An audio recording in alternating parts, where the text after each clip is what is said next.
Good evening. On behalf of the LGBTQ Pride Center and the offices of the Dean of Student Life, I would like to welcome you all to our 7th annual Lavender Graduation Celebration. To our speakers, thank you for taking time to record messages to support and celebrate our graduates. To our graduates, I want to thank you on behalf of Texas A&M University for all that you have done to enrich our campus and elevate what it means to be an Aggie. I know that I speak not only for myself, but also the staff of the LGBTQ Pride Center and all of our speakers when I say how truly disappointed I am that we are not able to celebrate each of you in person. I can only imagine what you are going through during these times, but I hope that each of you know how inspiring you are for persevering to complete your college careers under these circumstances. It is my hope that through these trials you have all learned just how capable you are and will continue to be in the face of adversity.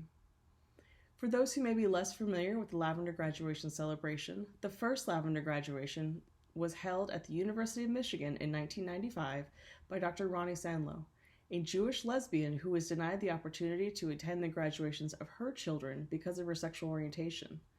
Through this experience, she recognized the pain felt by her students, and that galvanized her to take action. Today, Lavender Graduation celebrations are held at more than 200 colleges and universities. At Texas A&M University, it is our hope that by celebrating our LGBTQ+ and allied graduates tonight, that not only are we honoring their experience as they successfully complete their college careers, but that we also encourage them to reflect on that experience and how they can help the next generation of LGBTQ+ students achieve the same success that they have had. Thank you. Howdy, and thanks for being with us here tonight. Who would have thought that this is where we would be this evening? You looking at me on a computer screen, celebrating your many accomplishments through your career here at Texas A&M. And yet, here we are. I've been in my position as the Dean of Students for about 10 years, and while I have seen and endured many challenges over the years, nothing quite measures up to a global pandemic. And yet, here we are. Celebrating not only your upcoming graduation, but your resilience, that which got you here. This resilience we've seen already. This resilience that you possess will continue to serve you well. This resilience that many say your generation doesn't have are wrong. I have watched my staff work to provide you with support and resources, programming and opportunities to promote your growth and development throughout your time here. And I would say, by what I have heard of you, our graduates and your accomplishments, the staff were pretty successful. But then again, they had you to work with. They had your resilience to work with. So let me say thank you to you. Thank you for reaching out to us. Thank you for sharing your needs and concerns. Thank you for coming to the center. Thank you for letting us help you. Thank you for teaching us, for we have learned from you.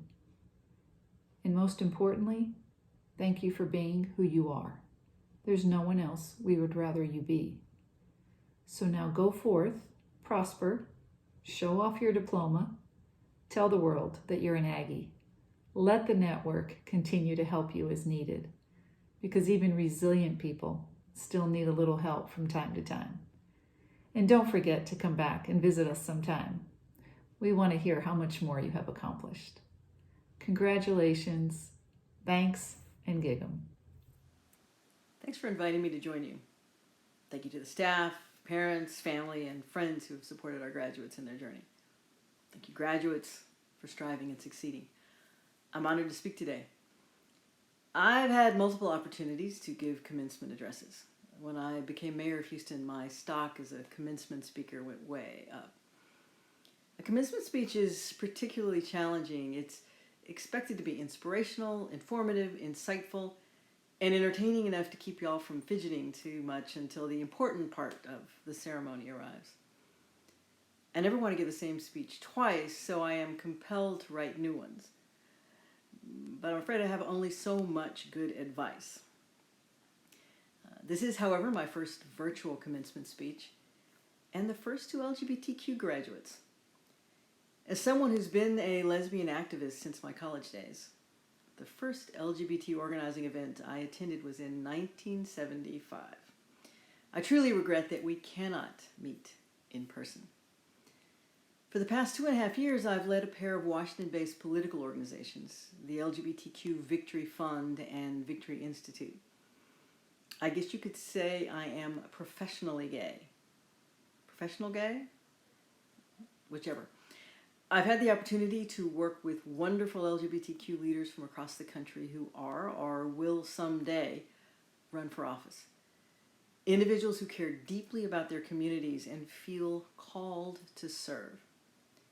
They've inspired me, reminding me what we should all be working towards and some of what we have to overcome, and they led me to what I want to tell you today. I'll start with an English lesson. I know, English. You thought we're done with that. But I remind you that there is a word in English that means the opposite of itself. And that word, and its contradiction, is a perfect metaphor for our time. Merriam-Webster Dictionary defines to cleave as to adhere firmly and closely, or loyally and unwaveringly. To cleave, to separate into distinct parts and especially into groups having opposing views. To cleave means both to join together and to split apart. Now let me tell you a completely unrelated story. In 2015, I traveled to Charlotte, North Carolina to stump for a mayoral candidate. As a mayor, I had my plainclothes police detail with me.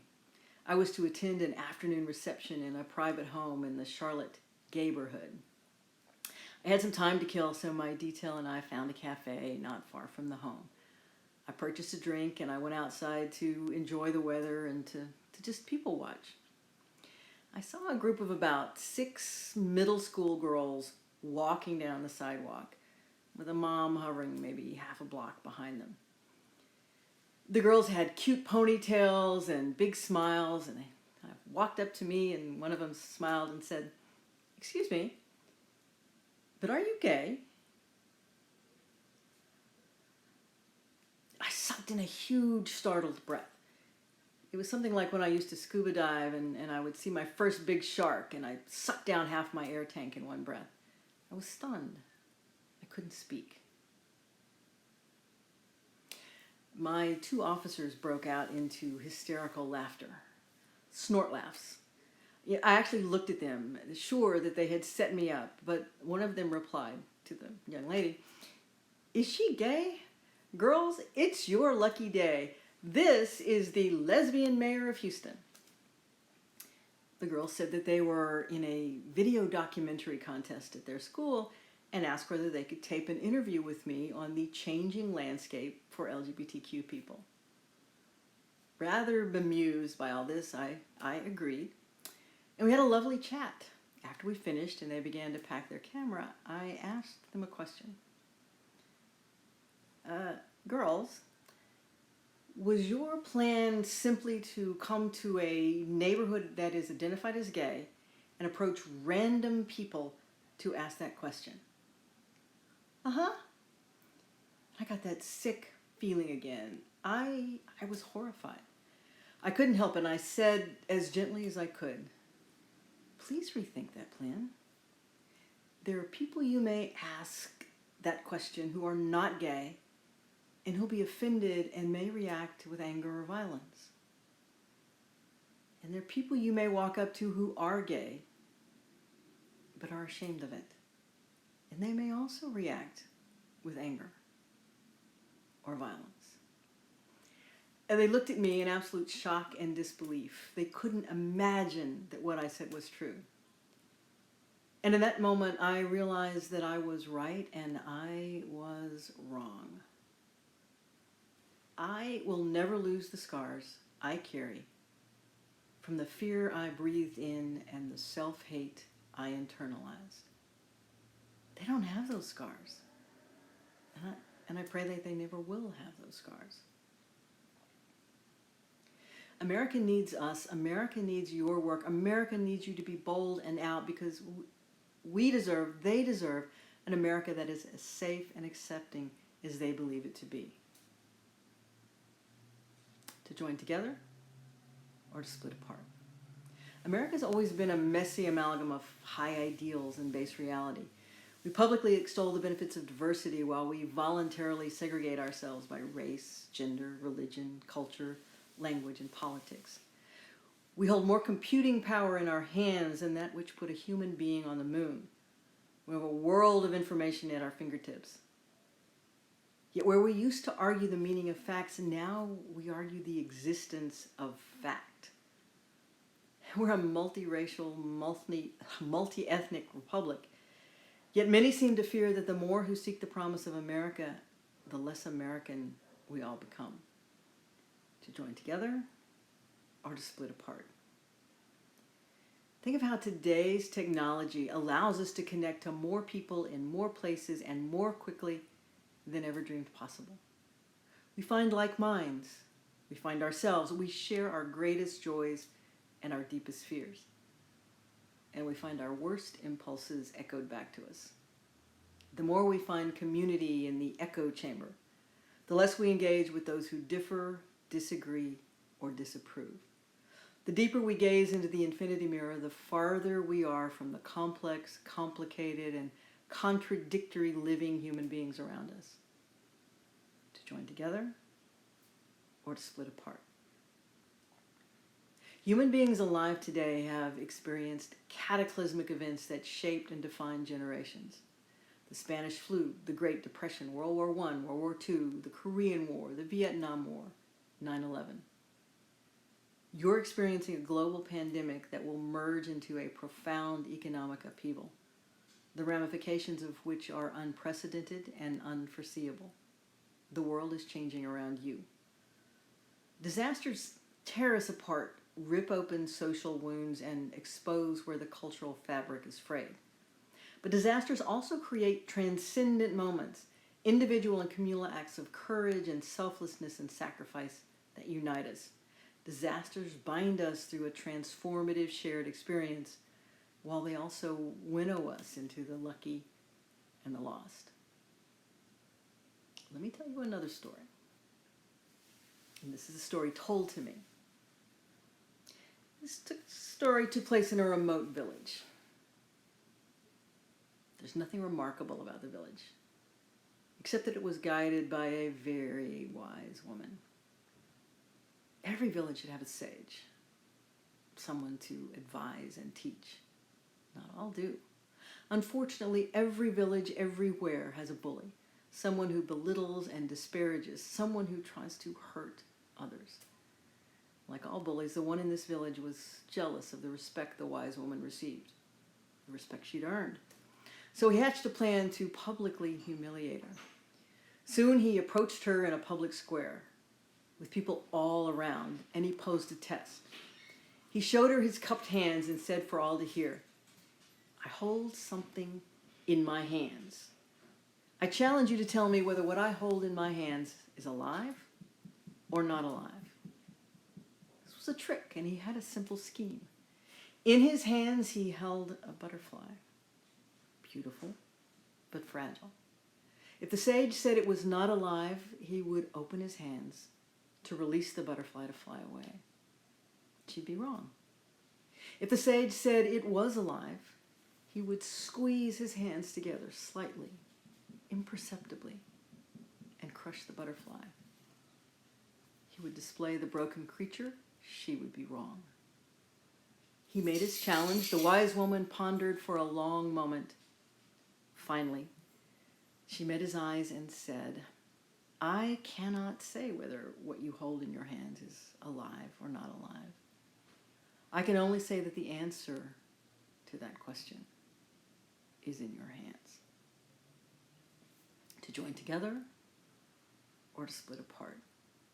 Your future is in your hands, but in a very real sense, our future is in your hands and the choices you will make." Life is a gift. Each of us struggles, faces pain, hardship, worry, sorrow, but life is still a gift. And you have only one life. Open your arms and embrace the world. In the end, what other lives will you have touched? What kindness have you shared? What distance, what difference did you bridge? I used to advise young people who came to me for advice to find their passion and follow it. But I realized that instruction was incomplete. So now I say, find your service and give it your passion. Serve your country, serve your community, serve your faith, your art, science, a cause. Serve something greater than yourself. There's an adage I like that says, if it's not worth doing, it's not worth doing well. Know that when you find that which is worth doing, it is worth doing with everything in you. With your heart, with your soul, with your mind. Seek out that which is worth doing. Seek out that which is the greater good. America needs you. The world needs you. We all need you.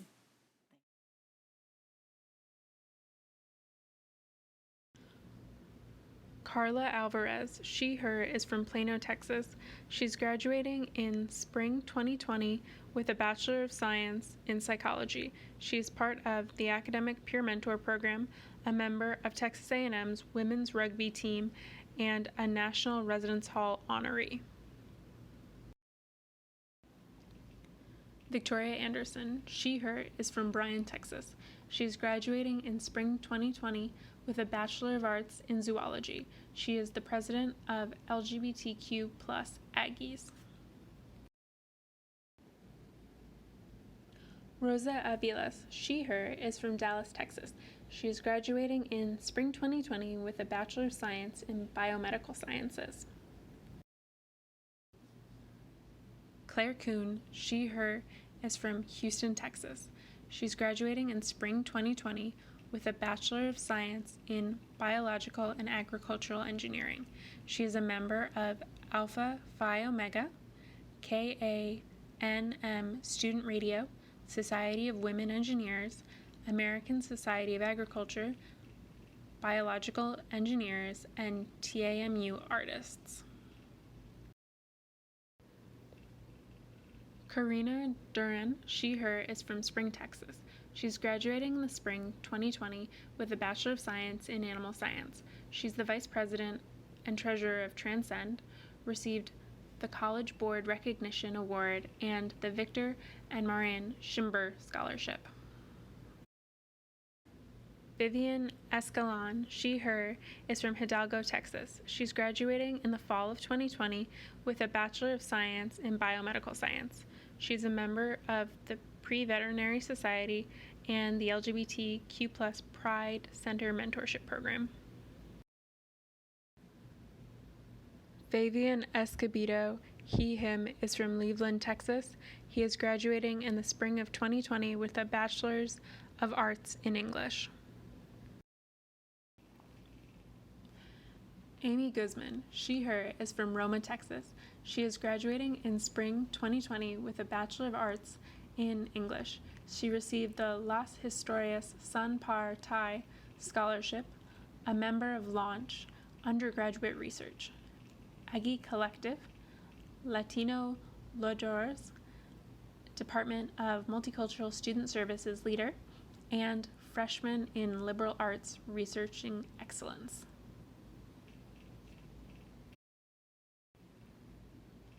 Xuan Hugh, she, her, is from College Station, Texas. She is graduating in summer 2020 as a Doctor of Philosophy in Curriculum and Instruction. Michelle Mehta, she, her, is from San Antonio, Texas. She is graduating in the fall 2020 with a Master of Science in Educational Human Resource Development. She is a grad camp counselor and received a College of Education Graduate Distant Student Scholarship. Dorothy Mcintosh, she, they, is from New Braunfels, Texas. They are graduating in spring 2020 with a Bachelor of Arts in English and a minor in Computer Science. They are a member of Feminists for Reproductive Equality in Education, Texas Rising, TAMU Young Democratic Socialists of America, and president of Aggie Riveters. Allison Migura, she, her, is from Austin, Texas. She is graduating in spring 2020 with a Bachelor of Science in Agricultural Economics and a minor in Agri-Food Sales. She is the 2020 Buck Weir's Spirit Award recipient and was the 2019-2020 chairman of Carpool Board of Directors. Karen Ortiz, she, her, is from Houston, Texas. She is graduating in spring 2020 with a Bachelor of Science in Biology and a minor in Spanish. She is the founder of Gamma Alpha Omega Society and a community leader for Foundations of Continued Undergraduate Success. Ava Reynolds, she, her, is from San Antonio, Texas. She is graduating in spring 2020 with a Bachelor of Science in Psychology and a minor in Women and Gender Studies. She is a member of Fade to Black Hip Hop Ensemble, the policy chair of Aggie Mental Health Ambassadors, and Aggie Research Scholar. She received an Applied Behavioral Health Certification and made the Dean's List. Celeste Rodriguez, she, her, is from Spring, Texas. She is graduating in spring 2020 with a Bachelor of Science in Marine Biology. Benjamin Serwitcher, he, him, is from Altamont City, Texas. He is graduating in spring 2020 with a Bachelor of Science in Nuclear Engineering and minors in Physics and Radiological Health Engineering. He is an undergraduate research scholar and a member of MSc, Opus, and American Nuclear Society. Nicholas Singleton, he, him, is from Missouri City, Texas. He is graduating in spring 2020 with a Bachelor of Science in Nutritional Science and a minor in Genetics. He is on the board of directors for Carpool, was a 2017 and 2018 Fish Camp counselor, a member of Feminists for Reproductive Education and Equality, and an Out for Education scholarship recipient. Sarah Story, she, her, is from Avery, Texas. She is graduating in fall 2020 with a Bachelor of Science in Horticulture. Howdy and congratulations. As you prepare to graduate from Texas A&M, you are about to wrap up one part of your Aggie story. But in reality, this is just the beginning of your lifelong affiliation with Texas A&M. Wherever you go after graduation, I encourage you to stay connected with the Aggie Network, whether that be through the Association of Former Students, through a local A&M club, or as a member of Aggie Pride, Texas A&M's LGBTQ and Ally Former Student Network. Most importantly, as you leave, take Texas A&M's core values with you. Excellence, integrity, leadership, loyalty, respect, and selfless service will serve you well throughout life, just as they have served you well during this most unusual final semester in Aggieland. The second half of this semester was filled with disruption and uncertainty, yet you have handled this time with grace and determination. In the future, when life throws you curveballs, and it will, I encourage you to look back on this time and know that you can and you will persevere. In closing, I want to wish you all much success as you step forward to your bright future.